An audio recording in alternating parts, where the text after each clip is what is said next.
di sebelah selatan Masjid Jami' Lasem ini dianggap fenomenal karena tergolong sangat langka di Indonesia. Ya, namanya Museum Islam Nusantara. Sampai awal bulan Januari tahun 2021, bangunan 3 lantai tersebut masih proses penggarapan. Yang paling mencolok adalah lantai paling atas, karena seluruh jendelanya dipasang pahatan kayu jati berisi ayat-ayat kitab suci Al-Quran. Terdapat 271 daun jendela, masing-masing jendela 2 halaman bolak-balik, sehingga totalnya 542 halaman. Abdul Mu'id, Ketua Takmir Masjid Jami' Lasem, mengisahkan Museum Islam Nusantara bangun sejak tahun 2019 lalu. Khusus ukiran ayat-ayat Al-Quran, terhitung per awal tahun 2021, selesai sekira 15 juz, sedangkan 15 juz lainnya masih dituntaskan. Semula proses pembuatan memakai cara manual. Setiap lembar daun jendela butuh waktu rata-rata 12 hari. Karena lama dan sangat rumit, belakangan pengerjaan juga dibantu menggunakan mesin supaya lebih cepat untuk mengejar target waktu. Dipilihnya ayat-ayat suci Al-Quran karena pegangan hidup umat Islam yang layak diabadikan. Setidaknya ketika orang datang melihat deretan jendela tersebut akan kembali ingat ajaran-ajaran kitab suci Al-Quran. Kita umat Islam hampir semuanya ikon yang paling untuk pegangan hidup juga Al-Quran. Jadi kita abadikan di dalam museum ini. Ya, wah ini Quran gitu. Ini mungkin sejarah di Jawa Tengah, terutama di Lasem juga. Iya, belum berada.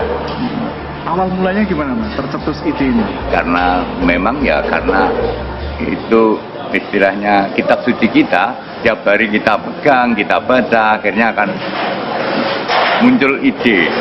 Andekan belarak-belarak roh Quran wis ning ati udah kayak ada rem lah istilahnya. Ia mengisahkan pekerja tidak sembarangan selama membuat jendela. Mereka diwajibkan wudhu sebelum mengukir. Ketika buang angin kentut misalnya, harus wudhu lagi sebelum melanjutkan pekerjaan. Selain itu, pekerja sepakat tidak mengucapkan kata-kata jorok atau kotor. Mereka ingin benar-benar menjaga kesucian Al-Quran. Dia buat Quran, kalau bisa jangan sampai lepas wudhu. Jadi waktu dia garap itu, dia batal gitu ngentot ya, dia itu memang saya perintahkan kayak gitu biar istilahnya jaga kesucian. Kesucian dan berkahnya ada gitu loh dari tiap tukang gitu. Omong-omongan sarwet marah kok dia omongan marah Quran. Nah, jadi ada semacam mitos. Abdul Mu'id menambahkan bentuk Museum Islam Nusantara menerapkan arsitek rumah gadang khas Minangkabau, Padang, Sumatera Barat karena sejumlah tokoh ulama Lasem adalah keturunan Sultan Minangkabau atau Mbah Jejeruk, salah satu murid Sunan Bonang. Tapi bianya tidak melupakan Mbah Sambu, tokoh Lasem keturunan Jawa, putra Jaka Tingkir atau Sultan Hadiwijaya, Raja Pajang. Di tengah rumah gadang berdiri rangka kayu bangunan joglo, rumah khas Jawa Tengah. Suatu ketika, sejumlah tokoh dari Padang, Sumatera Barat sempat singgah ke Masjid Jami' Lasem.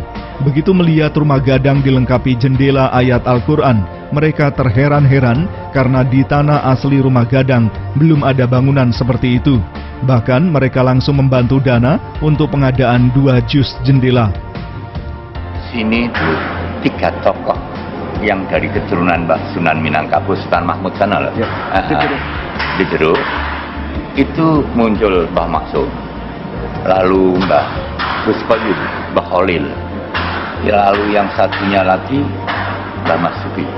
Jadi istilahnya ada 3 tokoh keturunan yang di sini. Yang selain itu Mbah Sambu semuanya.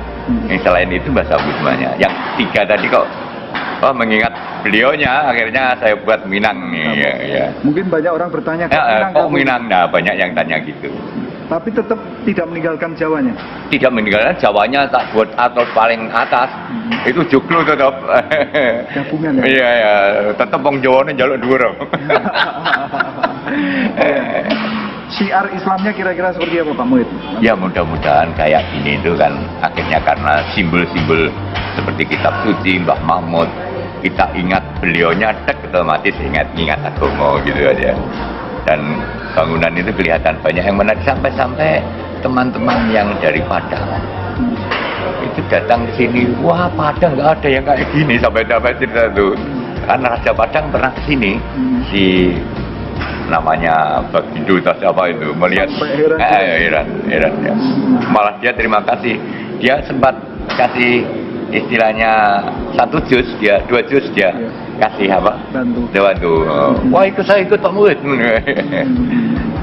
Kira-kira habis biaya berapa Pak untuk seluruh pembangunan museum ini?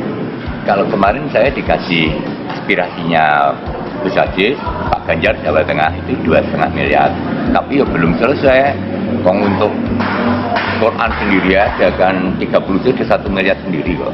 Andekan kok itu selesai semuanya. Bangunan ini mendapatkan pasokan bantuan dari pemerintah Provinsi Jawa Tengah 2,5 miliar rupiah. Karena ada penambahan lantai dari rencana semula, anggaran masih kurang.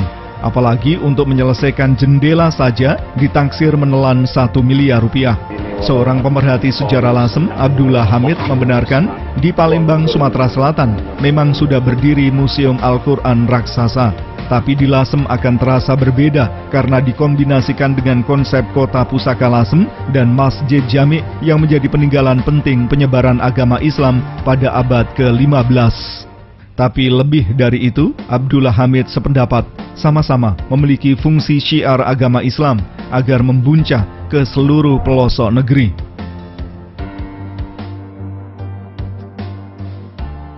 Tentu saja ini akan menambah khasanah Kota Pusaka Lasem ya. Untuk melengkapi adanya Kota Pusaka Lasem, insya Allah akan direalisasi pada tahun ini. Mudah-mudahan inilah sumbangsi kita Mistin Lasem menyumbangkan sebuah karya museum, gitu. Museum bisa lebih menambah khasanah Kota Pusaka Lasem.